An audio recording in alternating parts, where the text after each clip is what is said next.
The room was small, its wooden walls painted by time in muted shades of brown and amber.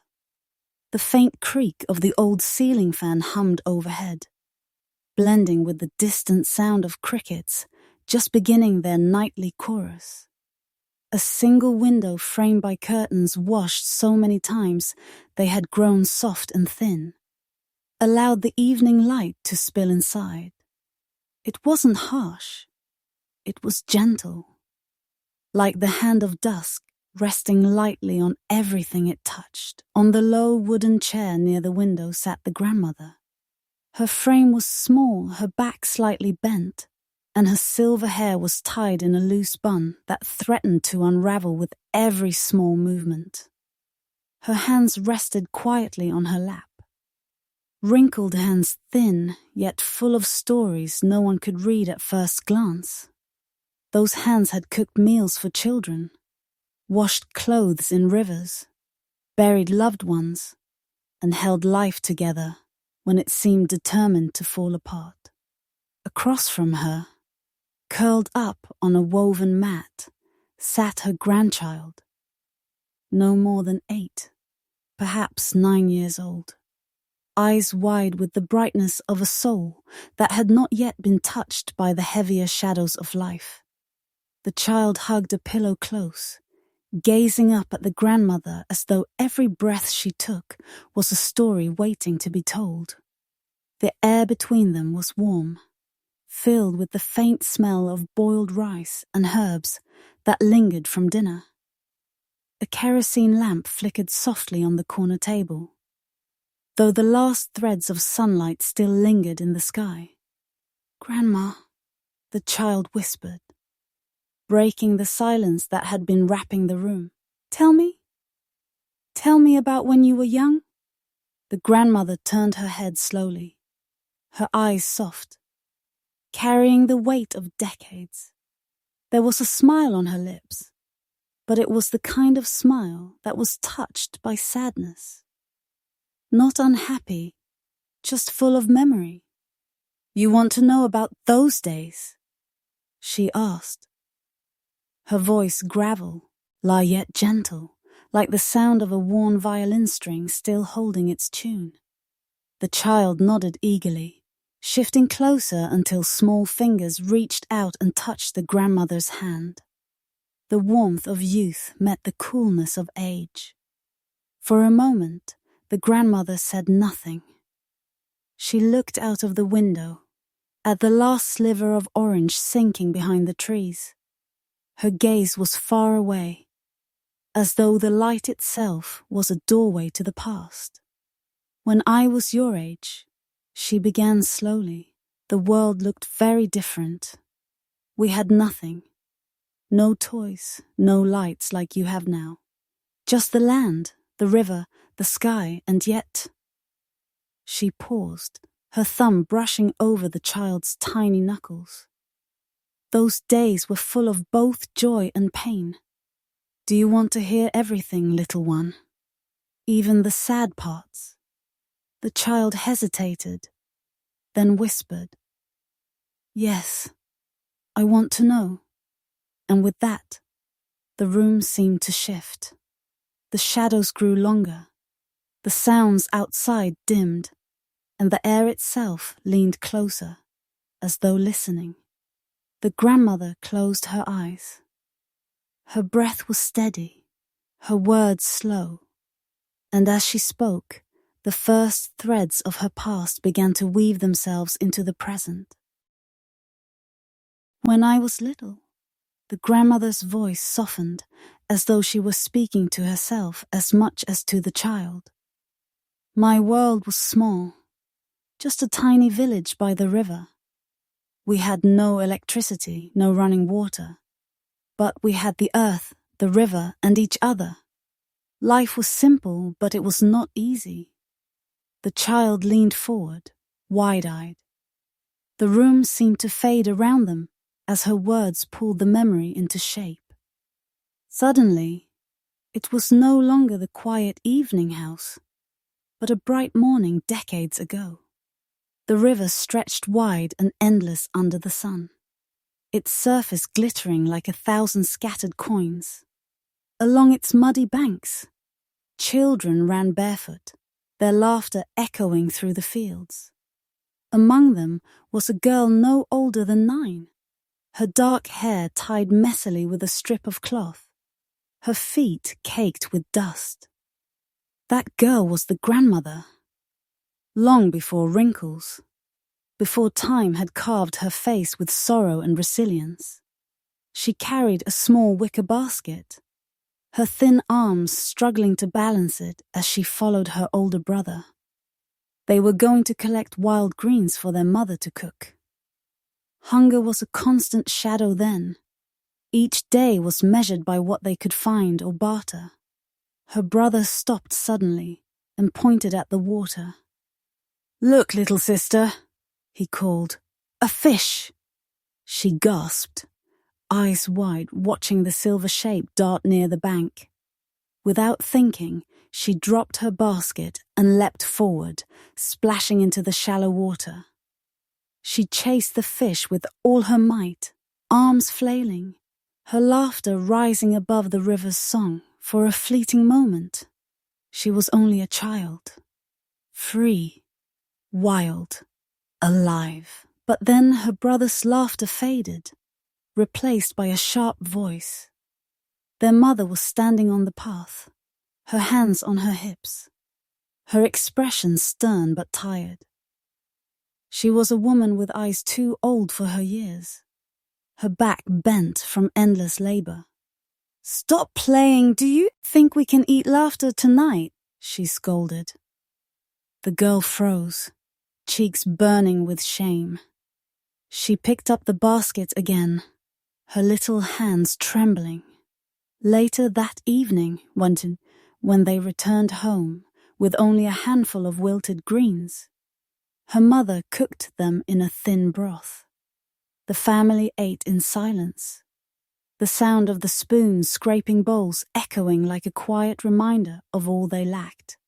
And yet, when the girl lay down that night on a mat beside her siblings, she still smiled faintly. Because in her dreams, the river sparkled and the fish swam just out of reach, waiting for her to chase it again. Back in the present, the grandmother's eyes glistened in the dim lamplight. Her lips curved in a faint, wistful smile. "I didn't know it then," she whispered, "but those days taught me something important. That joy and hunger, laughter and struggle, they live side by side. You cannot have one without the other." The child squeezed her hand tightly. "Were you happy, Grandma?" The grandmother looked at the child, her tired eyes softening. "Yes, little one. Even in hardship, there were moments of happiness.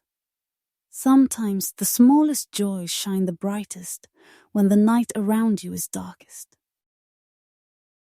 The grandmother's voice lingered in the quiet room, weaving threads of the past into the present.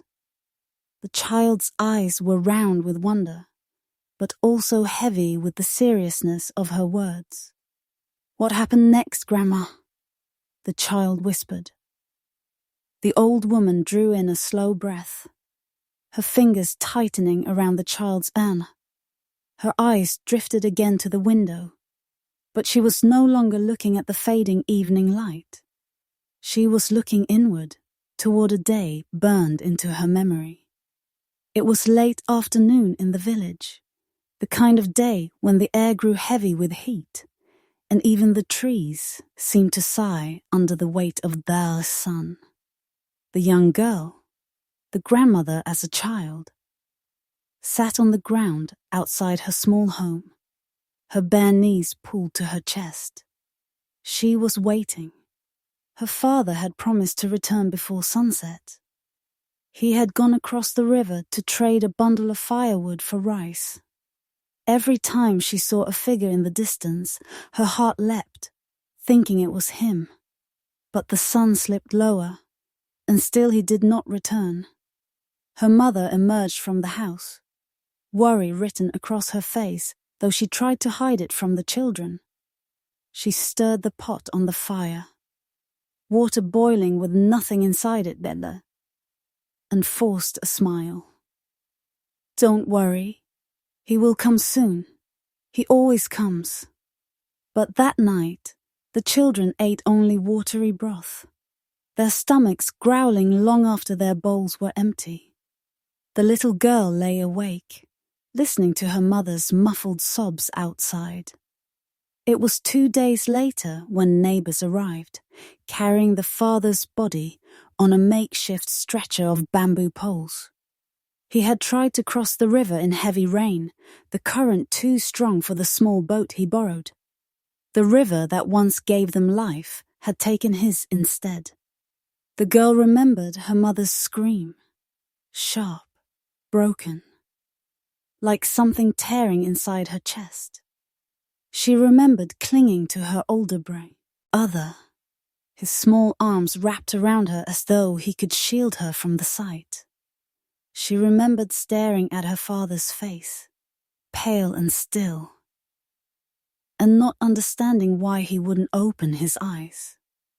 That night, the house felt unbearably empty. The chair where her father used to sit remained in the corner, untouched, a silent witness to their grief. And though she was just a child, she felt something inside her change. A heaviness settled in her heart. The first taste of loss, of the cruel truth that life could take away as easily as it gave. Back in the present, the grandmother's voice cracked. She paused, pressing a hand against her chest. The child looked up at her, startled by the tremor in her words. "Grandma, did you cry?" The old woman smiled faintly, though her eyes shimmered. "No, little one, not then. I didn't know how. I only sat very still, like the river itself had frozen inside me. But I learned that night that when someone you love is gone, the world keeps moving anyway. And so must you." The child, with all the tenderness of youth, leaned closer and hugged her thin frame. The grandmother's wrinkled hand rested on the child's head, her touch both fragile and strong. The grandmother's voice carried softly, like a candle flickering in a quiet room. The child nestled closer, sensing the weight of what was coming, but refusing to let go of her hand. "After my father was gone," she began, "our house felt like it had been cut in half. My mother worked from sunrise until long after sunset. Her body bent, her hands blistered. But no matter how much she did, it was never enough. Hunger became our closest companion. The young girl rose before dawn most mornings. She would hear her mother moving in the dark, gathering bundles of firewood to sell in the market, her breath quick and sharp from exhaustion. The children followed her lead, the older brother helping with heavier work, the younger ones trailing behind, doing what little they could. One morning, the girl woke to find her mother kneeling by the hearth, trying to light a fire with damp sticks. The smoke filled the room, stinging their eyes. When the flames finally caught, her mother dropped a small lump of dough into the pan. The smell of bread filled the air, though it was thin and small, hardly enough for them all. When the bread was ready, the mother tore it into 5 pieces, one for each child, and the smallest one for herself. The girl held her piece in her hands, her stomach rumbling. But when she saw her mother nibble only a corner of hers, her chest tightened. Without a word, she broke off half of her bread and placed it back in her mother's hand. Her mother froze, looking at her with wide, weary eyes. Then she drew the girl into her arms, pressing her face into her shoulder. For the first time since her father's death, the girl felt her mother's tears fall hot against her skin. "Never forget," her mother whispered into her ear. "Love is what feeds us when there is no food." In the present, the grandmother's lips trembled with the memory. Her eyes shone in the dim light, not with weakness, but with the strength of someone who had carried that lesson all her life. The child stared at her in awe. "Grandma, you gave your food away, but you were hungry too." The grandmother nodded slowly. "Yes, but sometimes giving fills you more than eating. Remember that, little one?" The child's small face scrunched in thought, trying to understand, trying to imagine such hunger, such sacrifice. The grandmother smoothed her hair gently. "Those were hard days, but they made me strong. They taught me that survival is not just about the body. It is about the heart. If the heart stays alive, even the poorest child can endure."